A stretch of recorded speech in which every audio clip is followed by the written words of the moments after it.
Hey guys, today's episode really shows you can do anything you set your mind to as long as you put in the work. And my guest really shows how he's putting in the work right now and how he's done that in the past, right? Taking that extra step in helping people or doing public speaking or courses on the side or on the job. He's always taken that extra step. My guest, Juan Parafan. Beyond Coding.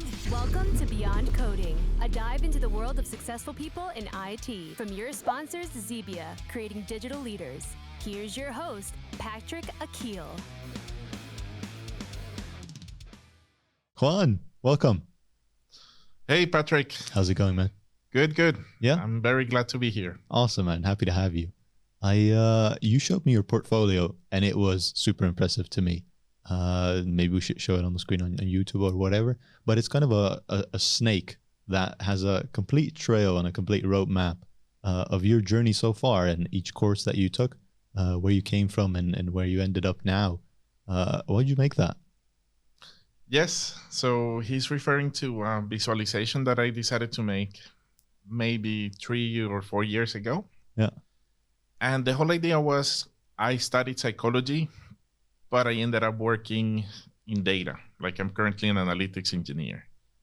And generally when they found out about my background, it's always the question like, oh, how did you end up here, there? And was it the statistic courses? Yeah. And my solution for that was to create a visualization. Yeah. And I went for something that is technically a timeline. It's just that I use a bit of trigonometry to make it curve like a snake. Yeah. And inside of that snake, if we can call it, there are a lot of dots. All of those dots representing courses that I took. Like I was very active in web pages like LinkedIn Learning or Pluralsight, amongst others. And yeah, it's really nice. I just left like a trail of stuff. And when people see it, they're like, oh, okay, I now understand. And if you check it closely, you also see that it's kind of like a gradual change. Yeah. It's not that I graduated and like, let's learn SQL. It's more like, let's learn Google Analytics and marketing and UX design, and started noticing the pattern like, oh, wow, all of the parts that I like about every potential job that I'm pursuing have to do with the analytics and the data part. So maybe that should be a sign. When did you get to that realization then? Yes. It's really hard to pinpoint. Yeah.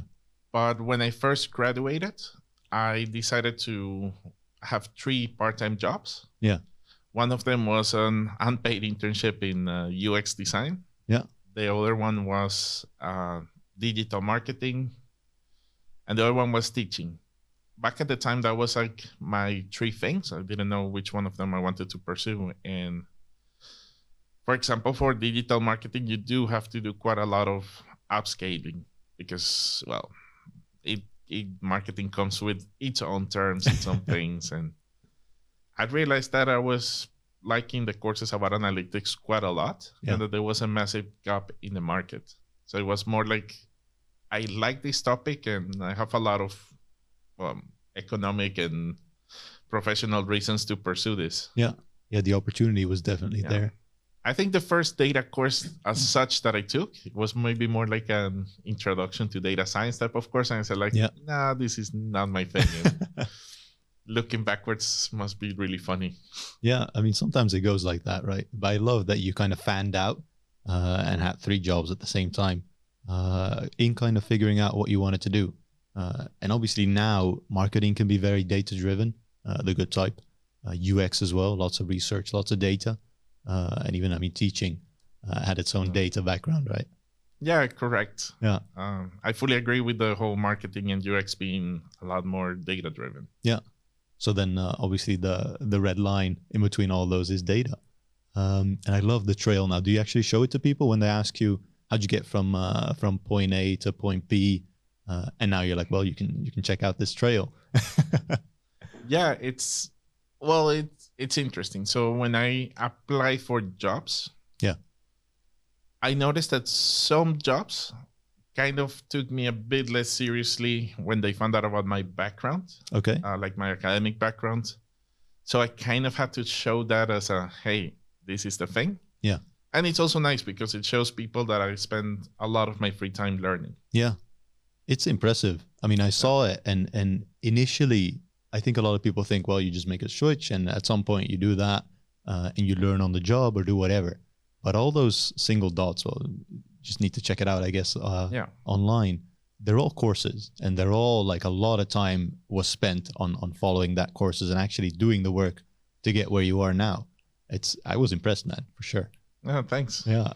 What is the end goal though? Because obviously, still you haven't reached the end. You're still going. What's the end goal for you?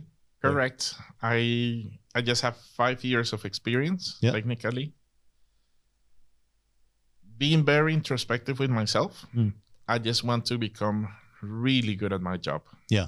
That's kind of the thing that keeps me going. Yeah. I really like every time I can do my job a bit better, and that's why I'm still doing courses. I love to surround myself with people that are outstanding at what they do. Yeah.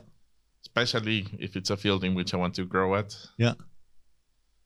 And so for now, the end goal, more than anything, is I want to be really good at what I do. Yeah.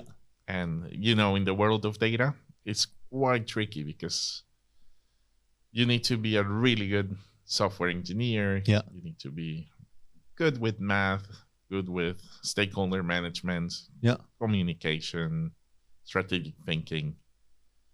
And there are even some things that people don't take into account, like cartography. Okay. Like sometimes for some clients, you really need to brush up cartography skills if you're going to build a very specific map for them. Yeah. Yeah. Visualization on a map. Yeah. I never thought of that. But it's so wide, and yet you need to get deep as well if you want to be good at at least certain aspects. And I'm not saying that learning maps is the skill to have for data people, but it's more like working with data takes you to places and expertises that you would have never thought of. Yeah, that's cool, man. I think a lot of people just want to be the best they can be at their job. But do you think at some point you'll be complacent and you'll be like, well, I've reached that. I'm going to do something else now? Or is it, I think it's never ending, is it? It is hard because I remember me wanting to be good at what I do just for the sake of being good. Yeah. That has been something I do since I'm a teenager. Yeah. And of course, it wasn't necessarily like at school or something, but there has always been aspects in my life. At first, I thought it was like competitiveness or something. Yeah.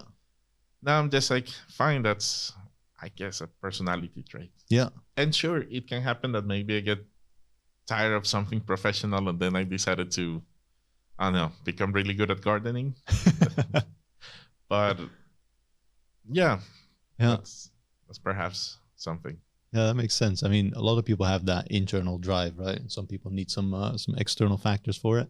But it seems like you really have that internally, that it's just in there somewhere. Yeah, and I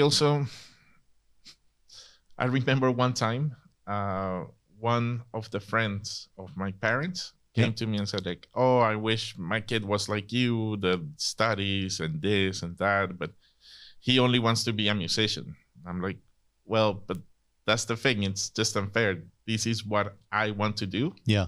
And if the thing that I wanted to do was, I don't know, something else, like brewing the best beer ever, my path would look very different. I'm just being true to what I want. Yeah. And I'm super lucky that that's something that brings you a good career, I guess. Yeah. Yeah. I mean, I think career should be a byproduct, right? Do whatever you want to do. But I think that if you would have done gardening or beer brewing or whatever, you would have put in the same amount of effort, because the end goal is the same. You want to be the best that you can be. And the work that you put in there should be the same or equal to what you've put in now, right? To get to that point. Yeah, definitely. Yeah. But I also think sometimes that I'm very lucky that I like this thing of IT, and everybody that loves IT is in a very lucky position, because I also see people that, for example, love dancing and would love to be professional dancers. Yeah. But it's not like they are harassed by recruiters, just like the average IT person. Yeah. Demand is different for sure. So for that little thing, I'm always grateful. Like, I really love this field.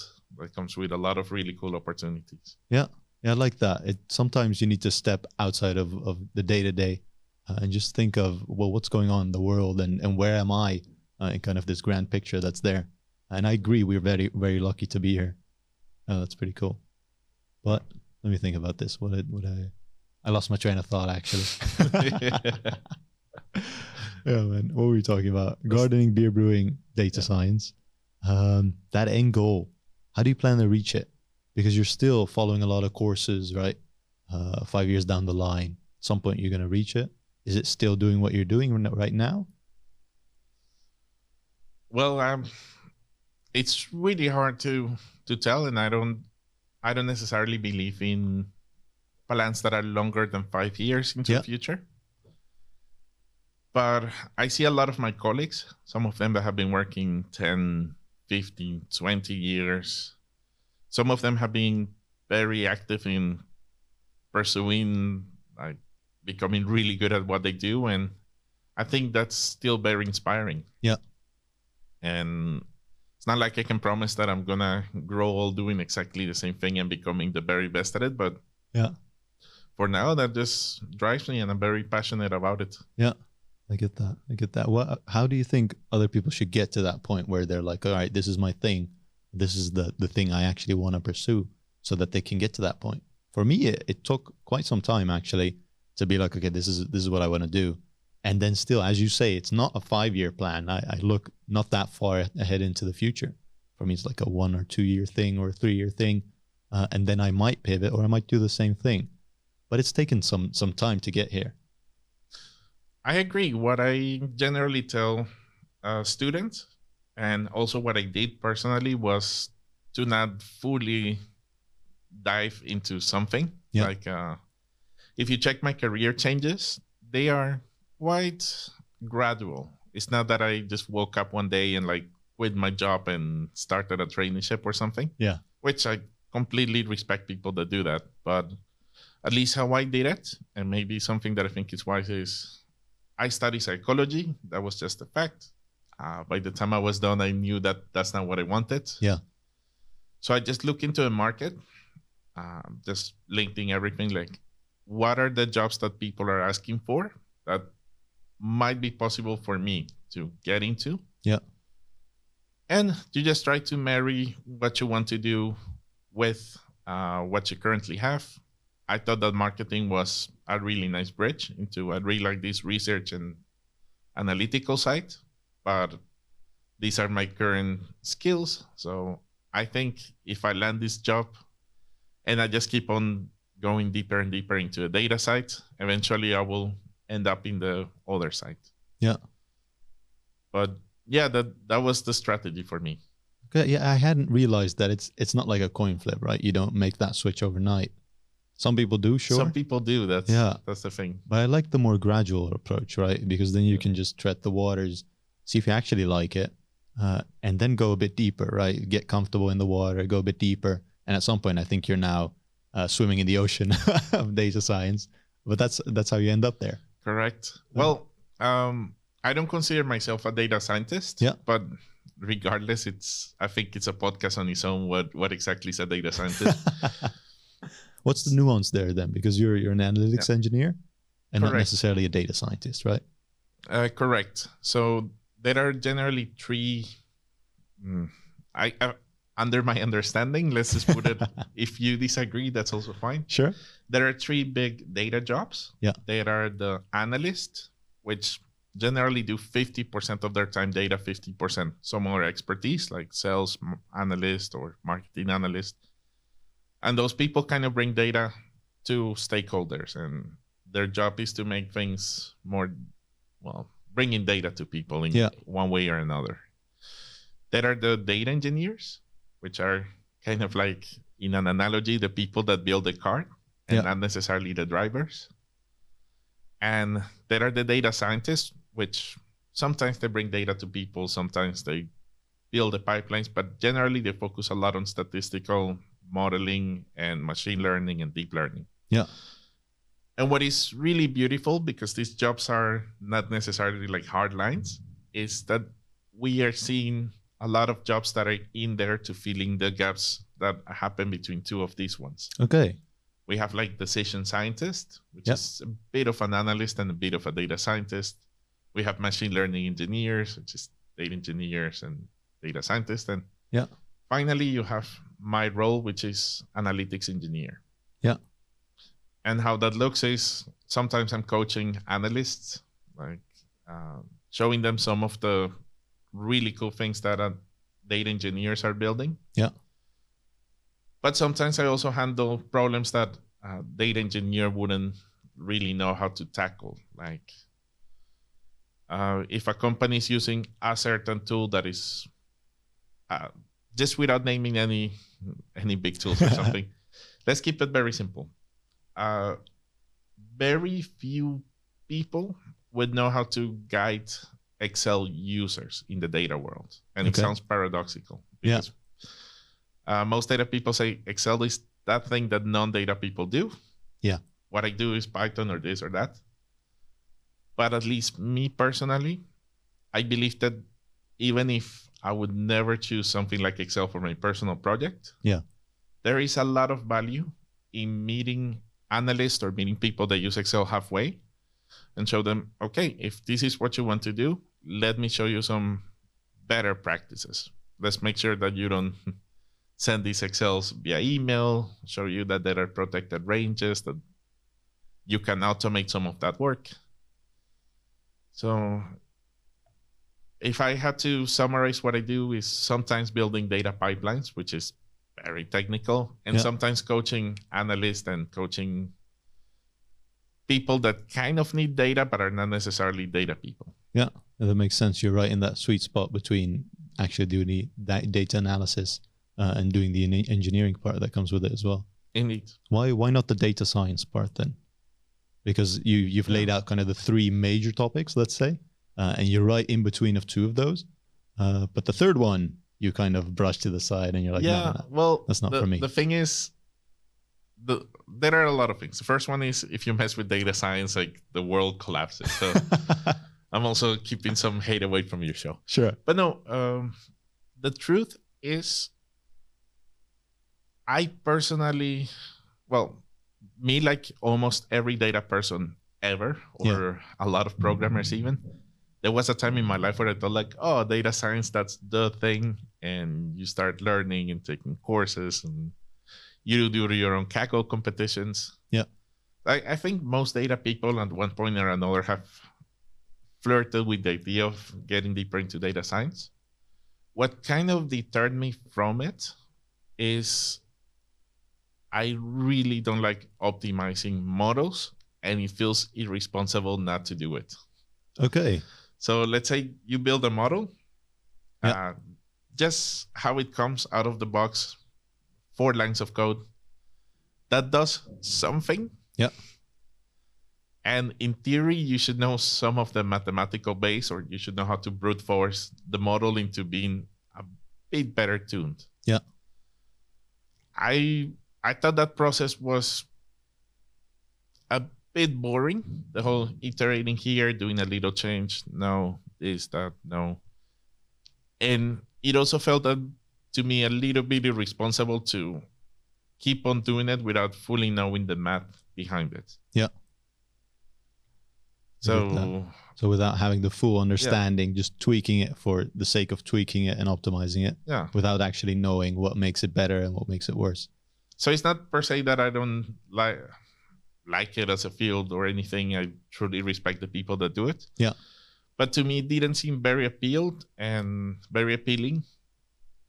And I was also like, oof, back at the time you keep on hearing all of these machine learning big oops that big companies have. And I'm like, ooh, no, it seems like you can really put people in danger for doing this in a sloppy way. Yeah, I get that.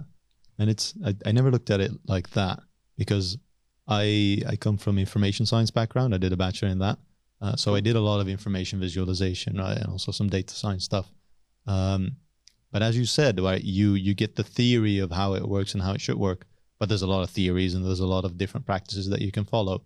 You're not going to understand all of them to the detail, right? But you're looking at what you put in and what the result is. And if the result is better, you did well, but you still don't know what's kind of in between. And with engineering, it is a bit more verbose, right? If you're making a data science pipeline or a different example, you know what's in there, you know the steps that actually everything goes through, and you know input, output makes sense, right? Yeah. It's a bit less of a black box. And it makes sense. I mean, that's also one of the reasons why I didn't go towards the data science way, and I went kind of broad initially on a more operational side, and then I moved to engineering because I thought, all right, now I actually know how to maintain and scale things and do whatever. I actually want to know how to build it and do that part as well. So that was my personal journey. But also the gradual steps that you mentioned, I faced a lot of it. I think it's a big issue, and it's kind of an imposter syndrome, right? Everyone has it. And I think if you come from a place and you try and move towards a different space, you'll have that more often because of that gradual change. Well, is this right for me? Am I in the right position? Should I actually do what I'm supposed to do here? Or am I good enough, right? That big question. Did you have that as well? So it's very tricky. Yeah. I thought about making a video about imposter syndrome some weeks ago. Yeah. And ultimately I decided not to do it. Okay. Because I have a very interesting perspective. And that is, part of me feels that nobody should feel imposter syndrome. Yeah. Well, I know it's here said than done. It's very easy to have something to bring up to the table. Yeah. And a lot of people underestimate like what they can do in 1, 2, or 3 hours. Yeah. Like I assure to you, there is always a course, a thing, an activity that you can pursue in a weekend, let's say, that can bring immediate value to your company. And sure, it's gonna take a long time for you to be like the best engineer of your whole organization, if that's what you want. But I think people always have something to deliver. Yeah. Your unique backgrounds, everything. So that's kind of like the more rainbow type of perspective that I internally believe. Yeah. But at the same time, I also see in LinkedIn quite a lot of people, I would dare to say scamming other people. Yeah. And it is not per se my place to gatekeep. As in like, no, you're not good enough in data. Yeah. But I also think, okay, if you're charging for your data courses and your this and your that, then kind of be good at it. Yeah. I have this rule in which I want to avoid as much as possible monetizing every single piece of content that I have. Okay, that's cool. Like my channels, my posts, even when people comment like, hey, I need some help, I always try to do that always for free. Yeah. Because I think that way I don't feel per se any guilt in my level or the quality of my response. Yeah. So wrapping it up together about the imposter syndrome, I think everybody has something that they can bring up. Yeah. But there are quite a lot of imposters in the world, and you should be careful. I mean, I get that, right? I think it's two different playing fields you've laid out, right? If I try and sell you something, I should have that value, right? If it's not valuable, I shouldn't sell it to you. And there's just not a match there. And if what I have is not valuable at all, and I'm still trying to sell it, you get to that kind of scammy part that you might see on LinkedIn or on different platforms. Indeed, it's quite a difficult topic to grasp because at the same time, I also have two other contradictory beliefs. The first one is, if you work really hard on something, you don't have to make it free. Yeah. That's a big contrast right there. Yeah. But yeah, of course. Yeah. But at the same time, I still haven't been able to pinpoint. Sometimes I see some courses like, oh, I promise you a data scientist job in 3 months and earn 6 figures. Yeah. Like, there are a lot of big ifs in that statement, and you should be more careful. Yeah. Before people pay, I don't know, a couple $100 and go to the market all excited and realize that was not necessarily expectation management, I guess. Yeah, so, I always tell myself is if it seems too good to be true, It probably is. Yeah. Yeah. So that's what deterred me a little bit from making that video. Yeah. I just have quite a lot of very contradictory beliefs about the whole imposter syndrome, and it's hard to keep it as a straight story. But yeah, I mean, I get it, but internally, I still love that you said there's a lot of things that you can do. Right? People just struggle with taking that first step, right? Because if you see just an uphill battle, starting from the bottom is hard, right? If you're midway, you're like, well, we're always there, and some people even go back and then don't even finish the hill, for example, the race, and still do the same complete course, basically, just halfway up and halfway back instead of pushing through and reaching that top. There's a bunch of different analogies in there, but you probably get the point. Yes, I get it. Yeah. And I fully agree. There is plenty of stuff you can do for your career in a weekend or a day, or you kind of get the gist. It's not like I need experience to get hired, and experience can only be gained if I'm hired, type of things. That paradox. Yeah. Yeah. No, I just think you can do projects, especially if you work in IT. Your portfolio does quite a lot of the talking. Yeah. So I don't think experience is that relevant if you have a great GitHub and you can prove that it was indeed you, the one that wrote that. Yeah. Which involves doing projects. You can also take some courses, which, that kind of shows that you're eager to learn. Yeah. You can go to meetups, meet some people. I used to go a lot to meetups, and I really miss them. Yeah. I hope the world goes back to normal.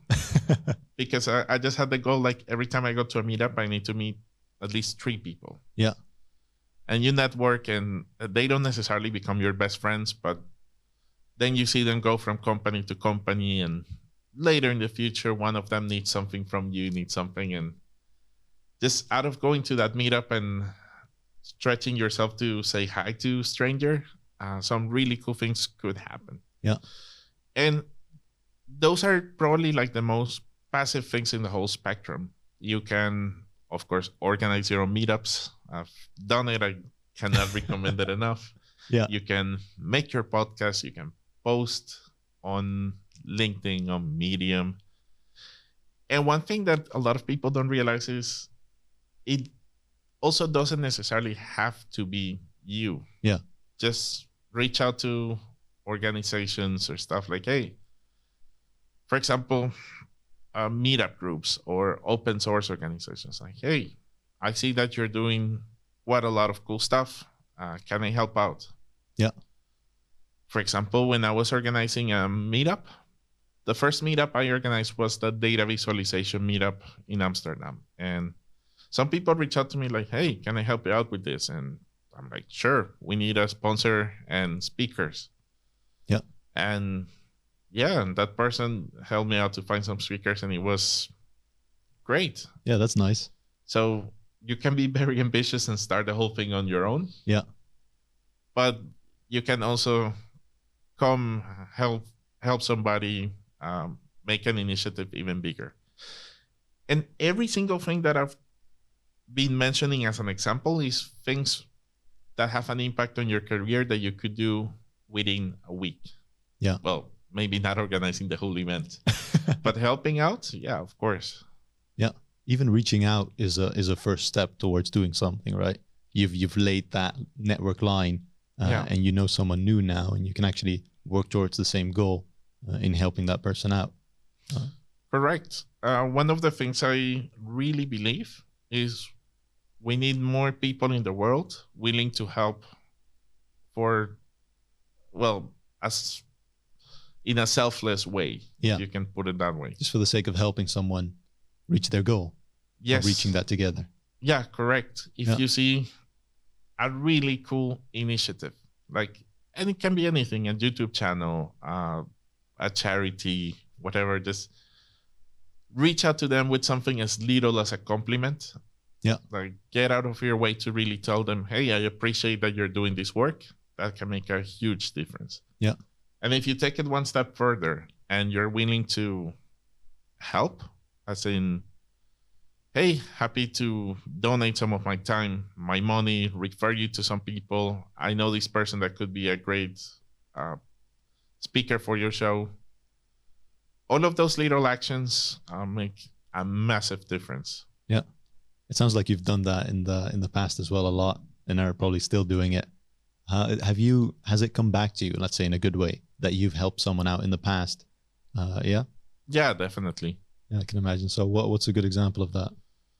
I have this policy that anytime somebody reaches out to me, a stranger, with a honest request for help, I always help them.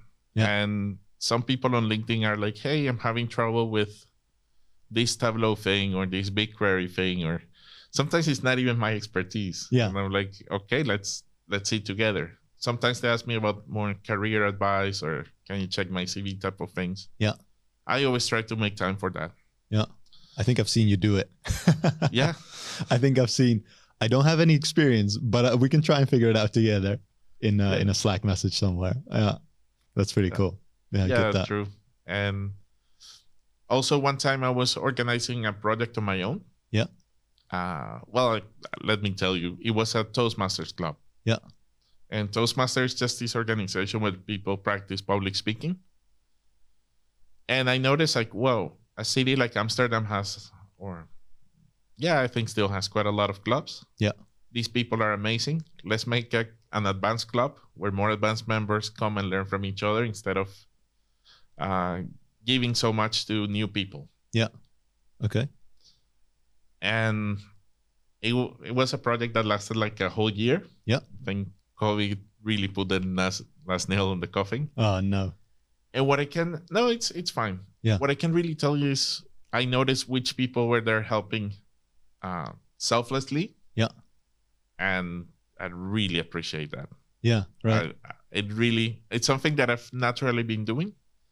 But ever since I was in the other end of me taking the stress, me willing to pay for the expenses if people drank too much coffee or they ordered something that was not included in the bill and they left. And you always, as an organizer, have this little risk. In the end, it doesn't matter too much. Like, you just know I'm going to spend at least 10 or 20 hours of my life making this happen. And I might lose like a couple $100 with the venue or the stuff if I don't find sponsors. Like that's kind of like the price to pay. But just knowing that there are some people there willing to help and do it in a selfless way, it's awesome. I have had people also helping for selfish reasons. And that's kind of good. But once you also should know that, not that there is anything bad in helping for selfish reasons, but once the selfish thing has been accomplished, like once you introduce them to this person, once you pay them, once you that, they're gone. It's a different mindset, right? As long as it's a win-win and it stays a win-win, then it's good, right? As long as if the scale's out of balance, you'll notice it and you'll probably remember that, right? You remember the good things, but you also remember the bad things in that way. Yes. I get that. And so wrapping up the whole topic, one thing I always love to stress is if there is somebody in, let's say, your friend group or your company with their own initiatives, please help that person. And I'm not saying something massive like donating a lot of your time or your money, but people don't realize that some very little actions, just like maybe every time they post something on social media, comment. That has a massive impact. Just because the moment that, well, to be honest, the only social media I like is LinkedIn. I'm not active in any other one. But just the moment that something like LinkedIn says like, oh, this is generating comments from other people. That thing gains a lot more traction and a lot more views. So just something as basic as like, oh, that's a really cool initiative. I cannot wait for the next episode. Has a massive, it's a nice thing that you can do for somebody. And regardless of what exactly that action is, just know that there are quite a lot of really cool initiatives, and the people organizing them a lot of times really need your help in one way or another. So if you're appreciating this podcast, if you're appreciating a certain YouTube channel, meetup group, whatever it is, open source software, do something about it. Yeah. Be how I said, be a good follower. Yeah, I mean it's that snowball effect, right? It's really easy to push a bit of snow, but it can snowball and it can create something big, right? Just something easy as a comment on LinkedIn, as you mentioned. Yeah. It can help quite a lot, right? And it's very small for someone to do it on someone else's post, but for the one that posts, it's really nice to see a lot of love and a lot of comments in that way, right? And it means a lot. It probably helps them remember who you are and that you did that. Or maybe that's a wrong example, but Yeah. at least they'll know. Yeah, true. So it's, for example, just a nice comment on LinkedIn. It's not only the fact that you're giving energy to a person. Yeah. It's also that like you're giving them more exposure on LinkedIn. So Yeah. it has its utilitarian value more than saying like, good job. And that's Yeah. that. Yeah, there's a byproduct there. Yeah. Yeah. You mentioned Toastmasters. Is it Toastmasters? Yes, correct. Yeah, you've been doing that for a while. I saw that. And Yes. I went to the website. It's something like a motivational, not necessarily motivational, but it helps you with public speaking. Is that it? Yes. So it's an organization that helps people with leadership and public speaking. Yeah. And so how you have to see it is a lot of people that for whatever reason either are terrified or just need to get better public speaking come. Yeah. Many of them stay for 6 months to a year. They're like, oh, I lost most of my fear. I can go now and keep on doing this thing. That's really cool. So it has that value. Yeah. But some of the people that stay a bit longer, they really get to practice the leadership skills because you can be in charge of a club. You can be in charge of something bigger. You can become the point of contact for example, some years ago, I was the point of contact for anybody that wanted to start a new club. Really? In France, Netherlands, Belgium, and Luxembourg. Yeah. That's quite some responsibility. Yeah. That at that point, I was like, okay, I've never been in this position where I have so many cries for help and I don't have enough time to handle them. Yeah. Like first time in my life that I really had to prioritize where I put my time in terms of people directly asking me for help. Yeah. But it was a fun experience. Yeah. I love that it allows you to do so, right? Public speaking, man, I know in high school and even in university, I never wanted to do that. I was like, hell no, that's not going to be me. I'll never be that guy up on that stage doing that thing. But the more you practice it, right, the better you get at it. As with anything else you'll probably do, practice makes perfect. And this is actually an opportunity to practice, right? And how long have you been doing this? It's like maybe 5 years. I don't know. Man, time But- flies. Yeah. But there is also one belief that I have, and that is in an organization like Toastmasters, you do handle a lot of the basics. Yeah. But it's not that you become like the best speaker ever the more time you're there. Yeah. Like I promise you, if you stay some time in there, you're gonna get the basics down. Yeah. And that's the foundation that a lot of people miss, right? Yeah. The reason why people stick longer is, well, sometimes, but not necessarily to become better speakers, but it's just the network of interesting people and also the opportunity for you to organize your conferences, organize big events, organize contests. Yeah, that makes sense. Yeah. Getting to that kind of leadership skill as a byproduct, but it's still networking. It's meeting a lot of people. It's taking that initiative, that step, reaching out for people to help, or even be like trying to reach a certain goal and helping people along the way as well. Yeah, I like that. Indeed.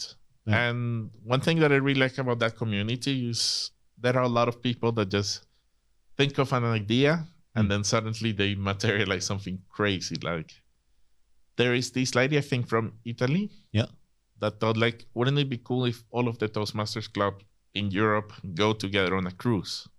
Okay. And she made that happen.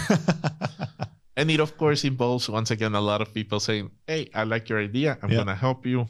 I'm going to tell this to my club, tell this to my friends. Yeah. I know somebody that has, I don't know, a cruise business and they can give you a better rate and so on. So it, of course, was born like an idea. Yeah. And then it became something bigger. And it's funny because after being a member, that became a bit contagious. Like, I'll never forget one time I was in a meetup. Yeah. I'm not gonna say which one, but I thought to myself, this meetup is a bit too far. The speakers are maybe not my cup of tea. Yeah. There are a lot of things I would do differently. Yeah. And then I thought, like, what's stopping me? And 1 month later, no, 2 months later, I started my first meetup from scratch. And yeah, it was like very close to my house. I invited those speakers that I want to listen to. Yeah. It was, I don't know, I was super lucky that it was packed. I found a sponsor to give beer and bitterball, and it was a blast. And it's really nice to see, like, well, you can have ideas, execute them. Yeah. Organizing a meetup, I generally say, don't spend more than 10 hours organizing it. Yeah. That's so kind that of it keeps kind of healthy and doesn't drain your motivation. Yeah. But no, it was quite a blast. Man, I've had those thoughts, right? I don't like this and this about it, or I think this is wrong, basically. But taking that step and being like, well, I can fix that, and actually making it happen then a month or 2 months down the line, that's really cool, man. Can't believe you did that. Yeah, and well, maybe it was not necessarily the best motivation, as in, this is crap, I can do it better. But no, the truth is, I've been to a lot of meetups, and I constantly felt like we're really missing something that is about data visualization, but that is tool agnostic. Yeah. To kind of prevent people from, I sell this tool or this or that. Yeah. It was just super nice to have an agnostic meeting in that regard. Exactly. Just open opinions. Yeah. No one's going to try and sell you anything. Basically speak your mind and challenging each other. Well, no, they always do. But it's different, because if I do, for example, a Databricks meetup, you can ask Databricks for budget, and they'll probably be there and put some massive banners. And then, nothing against Databricks, this first technology that came to my mind, but it applies to anything. Yeah. But then you certainly limit people from speaking badly about the company, or saying there is a better alternative, or I generally don't like doing this solution that they have. Yeah, that makes sense. It's the Databricks anchor then that's already there. And if you pull towards the other side, basically you already have a crowd that's kind of opposed to you initially. And for the record, I really like working with Databricks. But that's a small disclaimer. Yeah. No, I get that. Man, everything you say is just paramount to the amount of work that you put in, right? Going to those Toastmaster things, going to all those courses, and gradually going to where you want to be. It's impressive. I've said it before, even for that resume that you have, or kind of the roadmap that you have, lays out that you actually want to be an authority in what you're doing, right? And I think you're hitting all the different aspects in actually being out there as well, both in a career path, on a personal level, right, with communication and Toastmasters, but you're also doing a YouTube channel, right? Super broad and basically playing all the cards on the table and playing that playing field pretty well and wide. How'd you decide to do that, though? Because, I mean, you want to be the best at what you do, but YouTube and Toastmasters and all the other different courses that you took, not everyone does that, right? Well, I think it's a mix of three big ingredients. Yeah. The first one is people just have their, let's say, psychological needs. Some people are hungry for power. Some people are hungry for being loved. Some people are... That's just like the overarching need that kind of shapes your life. Yeah. For me, it's, like I mentioned, I really want to be good at stuff. Yeah. So that's also something that has always been in my psyche. Then, also on top of that, I learned from a good friend of mine that whenever you have a day that is a bit heavy, or when you're tired, or something that demotivates you, you should also try to balance that out with things that motivate you. Mm. So whenever you have a boring day, try to do something fun at the end of it. And so I have a really big list of things that give me energy. Yeah. And some of them are a bit more private, like playing tennis. But sometimes making videos or, I don't know, doing programming projects. Those are things that also give me energy. Yeah. And many of them are not big commitments. Like making a video takes 20 minutes, more or less, give or take. Yeah. And that's something that you're leaving there for, I don't know, humanity to see. And so sometimes it feels like, wow, this guy's too busy. But it's like, no, whenever I need like something that keeps me motivated, and I have like 1 hour free, I just try to do something like that. Yeah. And then the third factor is back when I graduated, at least. Yeah. I came to a funny realization, that is, there are approximately 500 psychology graduates from my own university. Yeah. Most of them are European citizens, meaning that they have a much easier job, at least legally, because companies don't have to request job permits for them. Mm-hmm. And many of them are native Dutch speakers. So even if I just quit everything and decide to fully master Dutch, still some people are going to be native speakers, and you're already that's behind. not like a field that you can necessarily compete. Yeah. So when I first graduated, my first thought is, if I don't make my profile maybe like 10-20% better than the average applicant, I have absolutely no chance. And during my master's, I did honors, I did an internship, I did this, everything. So it is a crazy mix of, I do appreciate becoming good at things. Also maybe some, you can call it a external inferiority complex or something like that. Yeah. Or high competition, however you want to phrase it. Yeah. Plus, that a lot of these things that are technically good for my career give me energy. Yeah. And it's something that I really enjoy doing. Yeah.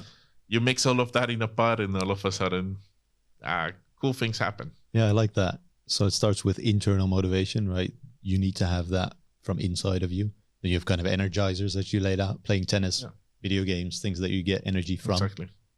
And then actually looking at the opportunity, right? If you say a lot of, well, we have 500 psychologists that graduate, and you're in a different country and the cards are already stacked against you, you need to stand out, right? You need to have that opportunity to be, to excel in what you do.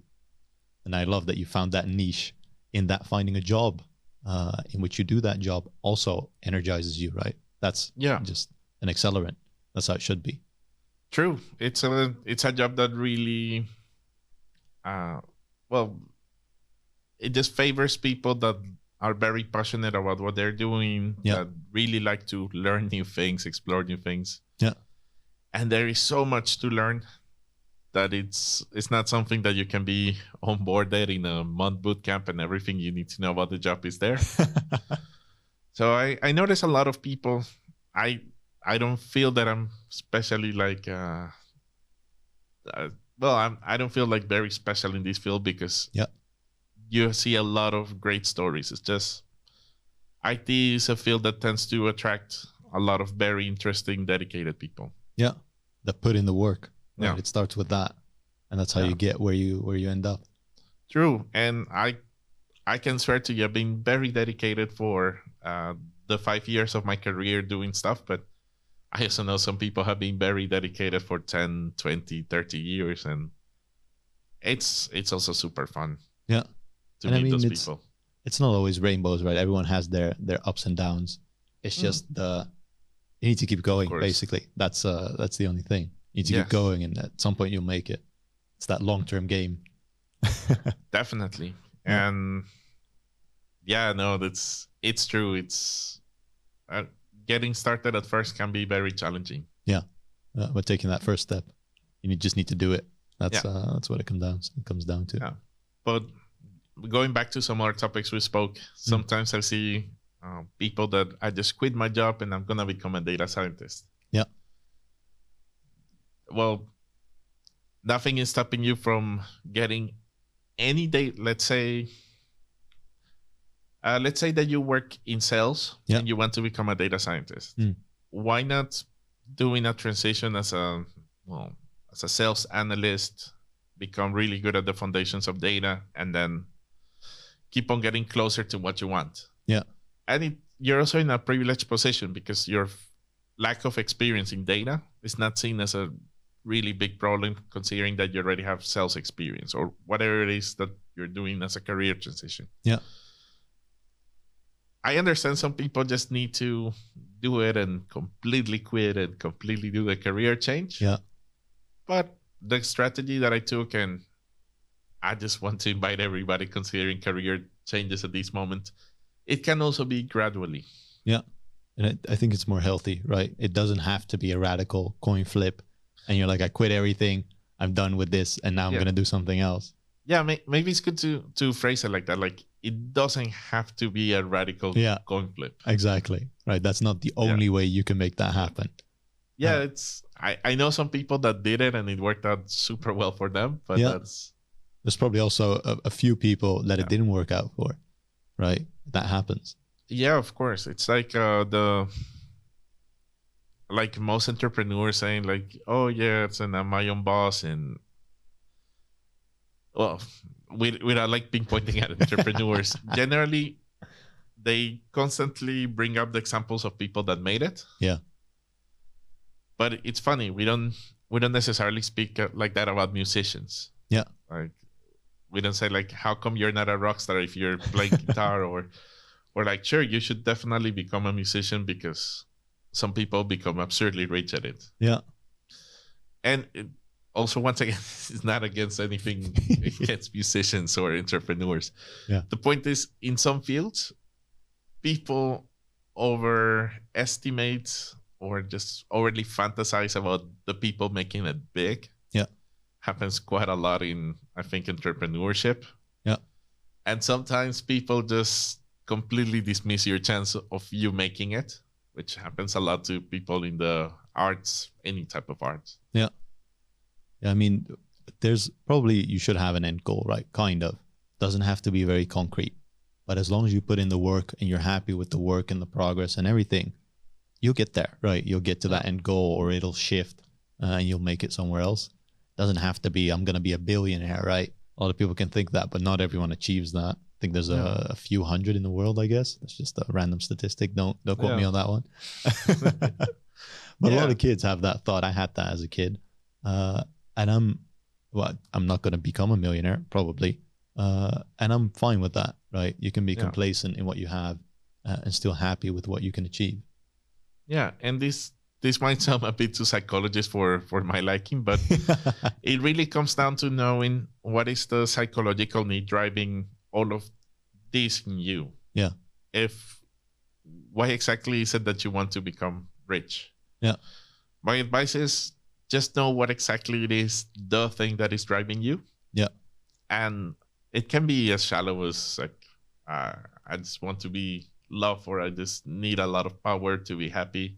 Yeah. Whatever it is, really doesn't matter. But once you find that thing, you can maybe look at different jobs and see if my need is to just have power for the sake of having power, then maybe I should consider being a politician, or leverage what internal motivation you have. Yeah. And so the motivations that I have, and I see a lot of people in the industry have, suit IT quite well. Yeah. If you're not here for the continuous learning, and if you're not truly passionate, you might not stay for long, at least in the IT world. That's what I'm noticing. Yeah, that makes sense. You need to have that hunger. Yeah. To keep going. Yeah, because it's funny. I always say, when you join IT in any way or form, you're kind of signing 2 career contracts. The first one is you will become a slave of learning. I've never heard it like that. I like it. Yeah. Yeah. I think every so many years a new technology will come. Yeah. Every so often, and you constantly need to become better. And sure, it's nice when employers give you time to do it in their own clock. Yeah. but you also have to do it in your commutes, in your weekends, in your own projects. Yeah. We're kind of like musicians in the sense that we get paid for performing and not for practicing. Yeah, that's a good analogy. I like that. Yeah. And you mentioned there was a second one, or did I yes, miss that one? I think I forgot it. But the second one. Yeah. No, I will remember it maybe some other time. Well, we'll stick to the first one then. The one of being let's say a slave of learning. And if you're just driven because like, oh, I can make good money in this, or it sounds fancy or something, then a lot of those people just don't stick because they don't have the passion for learning that is really needed to stay for long in these fields. Yeah. Don't look at the byproducts, right, that you might get. Look at what you will get when you actually do the job, right? And that is that learning and building something, creating products in whatever field you're doing. That's the output, right? Getting money, getting fame is all byproduct. That should never be the end goal. Or it can be the end goal, but then you're going to have a lot of cards stacked against you already. Yeah, I don't know. If you, for whatever reason, just the thing that you want is fame. Yeah. Of course, IT is not the field for you. Yeah. But no, I think that can shape a career into, I don't know, something more like acting or singing. Or I just think people have their needs. They don't have too much control over what it is that keeps you going. And you should find a career that truly fosters that in a way that people think that you're overachieving, but it feels more like you being true to yourself. Yeah, that makes sense. As long as you do that, you're good, right? Yeah, I sometimes people are like, whoa, you're so dedicated. I'm like, no, I happen to like this. And I really wish you to find something that you like doing so much that aligns with, I don't know, something productive for your career or whatever it is. Yeah. Finding that match, right? And everyone's match can be different, or it can be kind of the same, right? We're all kind of in a field here. But finding that is the important thing. Yeah, indeed. Cool, man. On that note, let's leave it at that. Thanks, Juan. Yeah. Thank you, Patrick. It's been a really fun conversation. Honestly. Yeah, you liked it? Yeah. Cool, man. Thanks for coming on. Sure. All right. You're welcome. Juan Parafan, everyone. Beyond Coding. From your sponsors, Zebia, creating digital leaders.